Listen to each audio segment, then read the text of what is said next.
So, what brings you to the drafty prison cell? Who are you? A merchant, a traveller, a governor.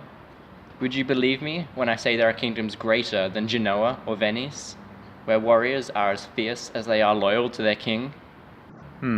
I would be skeptical. How about your name first? Mine's Rusticiano. Well, Rusticiano, my name is Marco. Marco Polo.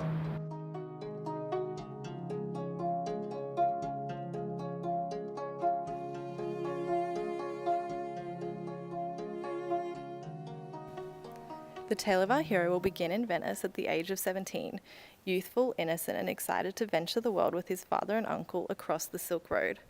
They encounter terrains across never-ending deserts, and through circumstance, their journey leads to the Mongol courts and to the Emperor Kublai Khan. The Emperor welcomes them, and they stay there for 17 years. When the Emperor's health deteriorates, the Polos fear for their stability with the court, which urges them to make a decision for their departure back home. They travel to the seas back home through Persia, only to disastrously discover Venice is at war with Genoa. Our protagonist is captured as a prisoner of war, and when he confides his stories to his cellmate, we see the creation of Il Millione, the descriptions of the world.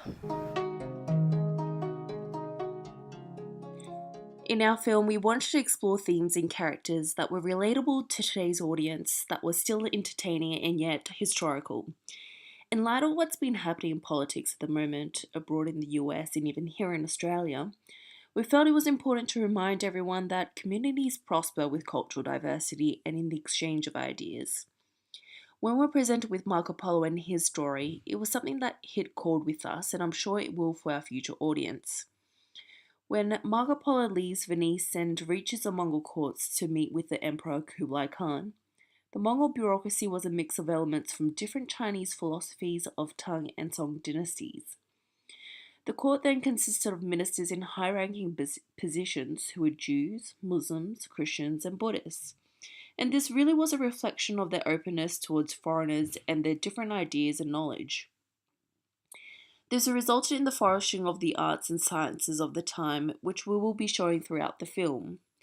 We'll be demonstrating the cultural diversity in our casting and also in pivotal scenes where these differences can cause conflict, but more importantly show how they were able to overcome this through open communication and peaceful negotiation.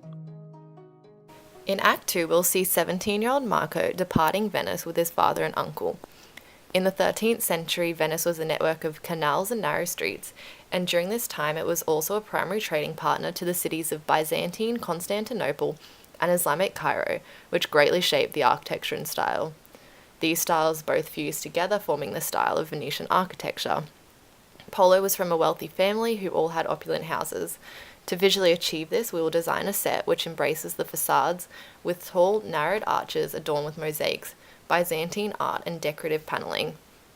To accurately represent Venice in this time period and create visual diversity to the wealthy landscape, we will also portray the city streets, which were littered with filth.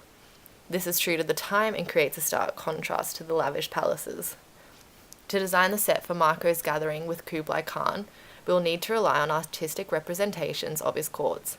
They show richly appointed silk hangings, carpets, and columns, decorated with elaborate gold artworks. Khan can also be seen sitting upon a chair raised off the ground by stairs, which gave him significance and power over the others in his court, and these details will be replicated in the film set to create a realistic depiction of the 13th century. Extreme care and caution must be taken when researching and designing the locations, sets, and props for our proposed film, Marco Polo Il Milione. For the Polo's return home from China through to Persia, there are a number of different locations, sets, and props which need to be thoroughly thought out and scrutinized. One of the main locations for this portion of the movie is the time spent on the flotilla of ships as the Polos are escorting the Khan's princess back to Persia. Small historical details about the ships, such as their deck color, material, and shape, must be as accurate as possible. To accommodate for this, large-scale mock-ups of the ships must be made and used in conjunction with green screening services. Simple camera effects and cinematography styles, such as filming with handheld cameras, will be used to emulate a more natural feel, as if the boat is rocking atop the waves. As the ships made their way to Persia, they briefly stop off at a few smaller towns, which we'll be including as a part of a travel montage. Since we no longer live in the 13th century, accurate wooden and stone building facades will need to be constructed in order to make the towns feel exactly the way that they would have many centuries ago. As such a large part of the viewer's understanding of a movie comes directly from the setting, set design can't be overlooked. It is essentially important when we are talking about historical fiction. Nothing can remind the viewer of the modern age. With our movie about Marco Polo, designing the set for the major naval sea battle at Kutzola will be challenging. Marco Polo commanded a galley, a common warship of the 13th century, so a reproduction of the ship will be needed to give the viewer a sense of the danger and drama of life at sea on a cramped wooden ship. Digital editing will be needed to show the sea and other naval ships.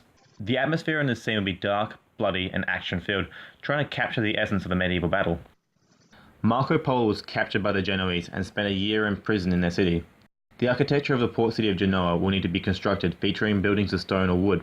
Even though Genoa was in a state of war, it was still one of the 4 major trading cities on the Mediterranean Sea.